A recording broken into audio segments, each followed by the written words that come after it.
স্বাস্থ্যসেবা জনগণের দোরগোড়ায় পৌঁছাতে ঝিনাইদহের গ্রামীণ পর্যায়ে ১৮৭টি কমিউনিটি ক্লিনিক স্থাপন করে সরকার। ১ বছর আগে বিনামূল্যে জ্বর, সর্দি, কাশি সহ নানা রোগ প্রতিরোধে ২৭ প্রকার ওষুধ সরবরাহ করা হতো এসব কমিউনিটি ক্লিনিকে। বর্তমানে অনেক ক্লিনিকে ২ থেকে ৩ প্রকার, আবার কোথাও একেবারেই বন্ধ রয়েছে ওষুধ সরবরাহ।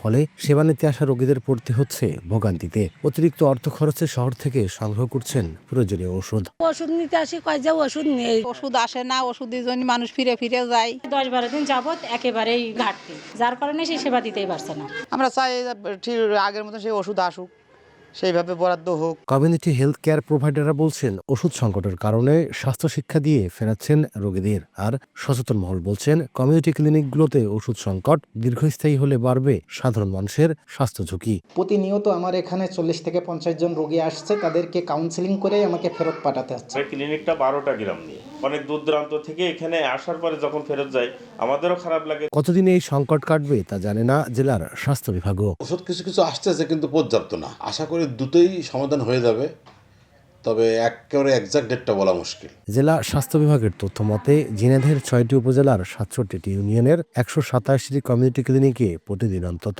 ৪ থেকে ৪.৫ হাজার মানুষ স্বাস্থ্যসেবা নিয়ে থাকেন। লোটাস রহমান সোহাগ, সময় সংবাদ, ঝিনাইদহ।